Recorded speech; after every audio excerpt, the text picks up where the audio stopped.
नमस्कार, मैं पूनम शर्मा और आप देख रहे हैं TN News 24 आवाज जुर्म के खिलाफ। तो चलिए देखते हैं आज की खबर में क्या कुछ है खास। नगर में गुरुवार को नेताजी सुभाष चंद्र बोस की जयंती बड़े ही हर्षोल्लास और श्रद्धा के साथ मनाई गई। इस अवसर पर तांगड़ा मोहल्ला स्थित सुभाष पार्क, विभिन्न राजनीतिक संगठनों, भाजपा कार्यकर्ताओं और नगर के विद्यालयों में कार्यक्रम आयोजित किए गए। सभी ने नेताजी की प्रतिमा एवं चित्रपट पर माल्यार्पण कर उनके पदचिन्हों पर चलने का संकल्प लिया। तांगड़ा मोहल्ला स्थित सुभाष पार्क में आयोजित कार्यक्रम में भाजपा कार्यकर्ताओं सहित अन्य राजनीतिक संगठनों ने नेताजी सुभाष चंद्र बोस की प्रतिमा पर माल्यार्पण किया।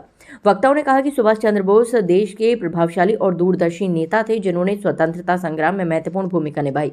उनके आदर्श आज भी युवाओं को देश सेवा के लिए प्रेरित करते हैं। इस अवसर पर पालिका अध्यक्ष धर्मवीर अग्रवाल ने कहा कि नेताजी का जीवन त्याग, साहस और राष्ट्रभक्ति का प्रतीक है। उन्होंने युवाओं से नेताजी के विचारों को अपनाकर राष्ट्र निर्माण में योगदान देने का आह्वान किया। वहीं नंदगांव रोड स्थित पूनिया क्लिनिक पर डॉक्टर अमर सिंह पूनिया, ब्रज क्षेत्र उपाध्यक्ष भाजपा पिछड़ा वर्ग के नेतृत्व में नेताजी सुभाष चंद्र बोस की जयंती मनाई गई। इस दौरान नेताजी के चित्रपट पर माल्यार्पण कर सभी ने देश के लिए समर्पण भाव से कार्य करने और आवश्यकता पड़ने पर राष्ट्र के लिए सर्वस्व न्यौछावर करने का संकल्प लिया। कार्यक्रम में कमल किशोर वासने, नरसिंह पूनिया, डिंगवर सिंह, योगेंद्र, लक्ष्मण सिंह, प्रदीप, प्रशांत, करण कपूर, मनीष, जयदेव डागर, विनोद अग्रवाल, पिंटू नेता, धर्मवीर शर्मा, चरण सिंह सहित अनेक लोग उपस्थित रहे।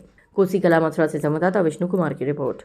आज नेताजी सुभाष चंद्र बोस की 130वीं जयंती पर भारतीय जनता पार्टी द्वारा समाज की और अन्य संस्थाओं द्वारा नेताजी की प्रतिमा पर माल्यार्पण किया गया है। नेताजी का जन्म 1897 में हुआ उड़ीसा के कटक में, और नेताजी ने देश को आज़ाद करने के लिए बुलंद नारा दिया, तुम मुझे खून दो मैं तुम्हें आज़ादी दूंगा।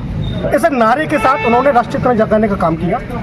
उस चेतना को लेकर इस देश में आज़ादी आई और देश का तमाम युवा नेताजी के साथ जुड़ा। नेताजी के जन्मदिन को इन मोदी जी के आह्वान पर पराक्रम दिवस के रूप में मनाया जाता है। मैं सर्वप्रथम सभी युवाओं को शुभकामनाएं देता हूं कि वे नेताजी के आदर्शों पर चलें। जब देश आज़ादी की लड़ाई लड़ रहा था तो पहली बार साइमन कमीशन का विरोध नेताजी के नेतृत्व में किया गया।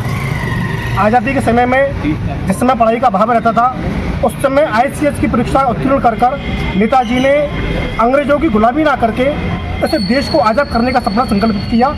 उस सपने को लेकर चरितार्थ किया और पुनः वही नारा देकर तुम मुझे खून दो आज़ादी की लड़ाई लड़ी। मैं आज उनके 130वीं जयंती पर सभी लोगों को शुभकामनाएं देता हूं, बधाई देता हूं, और यह आपके चैनल के माध्यम से आह्वान करता हूं कि सभी लोग नेताजी के आदर्शों पर चलें और इस देश को विकसित करने में अपना महत्वपूर्ण योगदान दें।